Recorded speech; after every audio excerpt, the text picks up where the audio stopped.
Ja tak obyčajne poviem, ako preciťujem ja vlastne toto miesto, na ktorom mám tú česť žiť, každodenne pracovať, kde som starostkou. Pre mňa je to akýsi prameň celej našej nielen viery, ale aj vzdelanosti. Svätí bratia priniesli Slovanom nie len vieru, ale zároveň, a to je rovnako dôležité, aj vzdelanie. Dnes sa tomu hovorí, že integrácia. Tam, kde si sú začiatky integrácie Slovanov do civilizovanej Európy, do vzdelaného sveta. Umožnili nám nie len, aby sme rozumeli učeniu, ale aby rozumeli aj nám.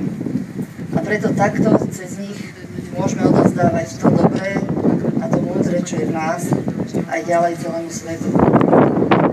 Ja verím, že prichádzate na Devín, pretože to jednoducho kde si tu v tom srdci cítiť. Devín, nech hovorí, kto chce, čo chce, Devín jednoducho má svoje čaro. Ja vás tu vidím, mnohé tváre sa opakujú, mnohé opakovane prichádzate, či už oficiálne, ale mnohí sem prichádzate, viem aj súkromne. A viem, že ste sem prichádzali, mnohí z vás, mnohí ďalší, aj počas 40 rokov komunistického režimu, kedy to nebolo oficiálne povolené. Jednoducho Devín je Devín. Devín je prameň, Devín je zdroj a viete, že tá viera, tá voda je najčistejšia práve pri tom prameni. Aj zvieratá vedia, prečo sa vracajú kdesi tam, kde uzerali svetlo sveta, na tieto miesta. Možno to dnes nevieme pomenovať a vyjadriť. Jednoducho je to tak, pretože to cítime, že si každý z tohto vzácneho miesta niečo, verím, že odnesiete v svojom srdci a že ste nám aj to dobré vo svojich srdciach priniesli. Teším sa na stretnutie o rok a vychutnajte si dnešný krásny deň. Slnko nám vyšlo a cíte sa tu u nás dobre. Vítajte.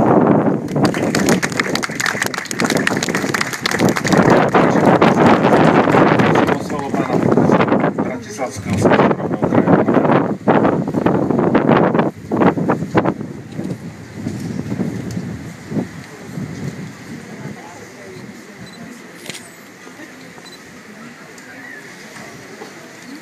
Vážený pán podpredseda Národnej rady Slovenskej republiky, vážené excelencie, vážený pán predseda Matice Slovenskej, ctení cirkevní predstavitelia, vážení prítomní. Na úvod dovoľte, aby som vám odovzdal pozdrav od predsedu Bratislavského samosprávneho kraja, pána Pavla Freša. A dovoľte, aby som vám povedal niekoľko slov. Po roku sa schádzame opäť tu, v Devíne, aby sme si uctili pamiatku svätého Cyrila Metoda v roku 1150. výročia ich príchodu k našim predkom. Sme ešte plní dojmov zo slávnostnej grécko-katolíckej liturgie, keď tu stojíme pri pamätníku svätého Cyrila Metoda, zmocňuje sa ma pocit hlbokej bázne a vďaky k týmto svedcom, ktorí nám priniesli vieru, mali vplyv na vznik prvej najstaršej slovenskej národnej kultúry, na vznik prvých základov národnej identity. Vplyv ich misie na celú strednú a východnú Európu je viditeľný dodnes. Myslím si, že toto aj v dnešnej dobe je potrebné si uvedomovať a vštepovať aj našim deťom, kam až siahajú naše korene, odkiaľ prichádzame a uvedomiť si svoju identitu. A preto s právom k odkazu svätého Cyrila Metoda sa hlásime. Je to výzva pre duchovnú, mravnú i národnú obrodu človeka, ale i celej spoločnosti. Ďakujem za pozornosť.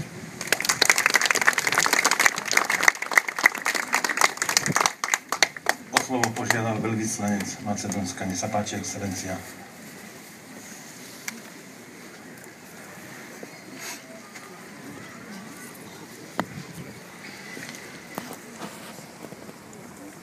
Počitúvan archibiskup monsignor Jan Babiak. Vážený. Ja govorím makedonsku. Ja sam imao pripremeno govor na angliski, na germanski, može i na ruski ili na francuski. Međutim, rešив da zboruvam na najbliski od jazik na koji što zboruvale sveti Kiril i Metodija koga došle odakle. Znači na jazikot na makedonski te sloveni.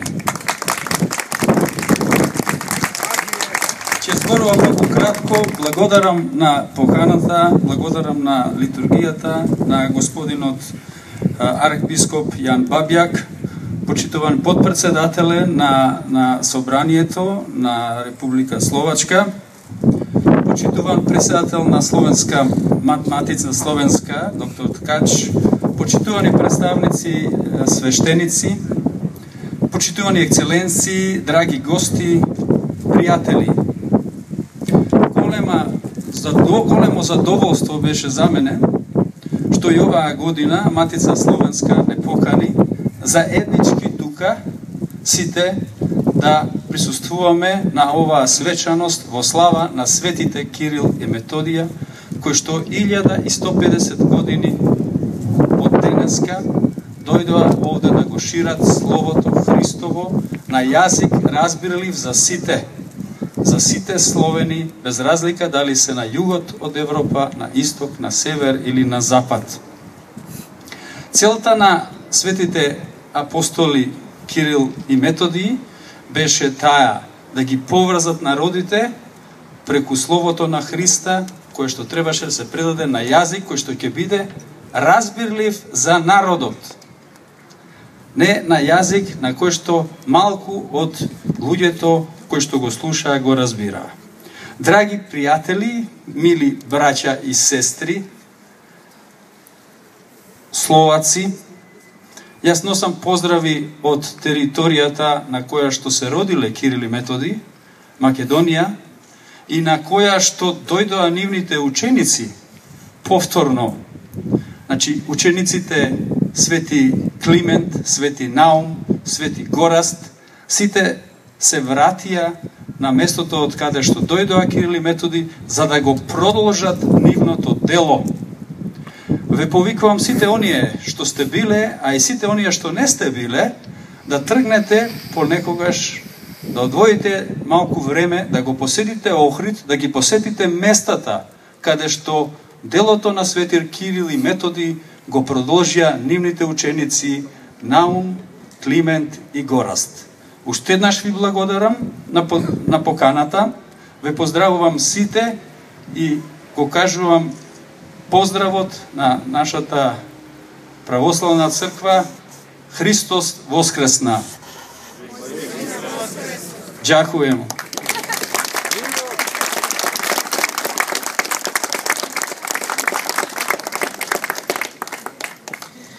Svetí sedmopočetníci, svetí sedmopočetníci, Cyril, Metod, vaša hlava, vy ste naša veľká sláva, svetí sedmopočetníci. Cyril, Metod, vaša hlava, vy ste naša veľká sláva, svetí sedmopočetníci. Svetí sedmopočetníci, svetí sedmopočetníci, odpusťte nám všetky viny, stratu našej domoviny, svetí sedmopočetníci. Odpusťte nám všetky viny, stratu našej domoviny, svetí sedmopočetníci. Svetí sedmopočetníci, svetí sedmopočetníci, vráťte sa k nám na Slovensko, to je vaše pravé miesto, svetí sedmopočetníci. Vráťte sa k nám na Slovensko, to je vaše pravé miesto, svetí sedmopočetníci. Svetí sedmopočetníci, svetí sedmopočetníci, vráťte sa k nám do Devína, to je vaša domovina, svetí sedmopočetníci. Vráťte sa k nám do Devína, tam je vaša domovina, svetí sedmopočetníci. Svätí sedmopočetníci, svätí sedmopočetníci, gorastlíme nama sáva, voláme aj angelára, svätí sedmopočetníci. Gorastlíme nama sáva, voláme aj angelára, svätí svetopočetníci. Svätí sedmopočetníci, svätí sedmopočetníci, keď budete všetci s nami, dobre bude pod Tatrami, svätí sedmopočetníci. Keď budete všetci s nami, dobre bude pod Tatrami, svätí sedmopočetníci. Svätí sedmopočetníci, svätí sedmopočetníci, od Tatier až na Slovensku chceme hlásať vašu slávu, svätí sedmopočetníci. Od Tatier až po Moravu chceme hlásať vašu slávu, svätí sedmopočetníci.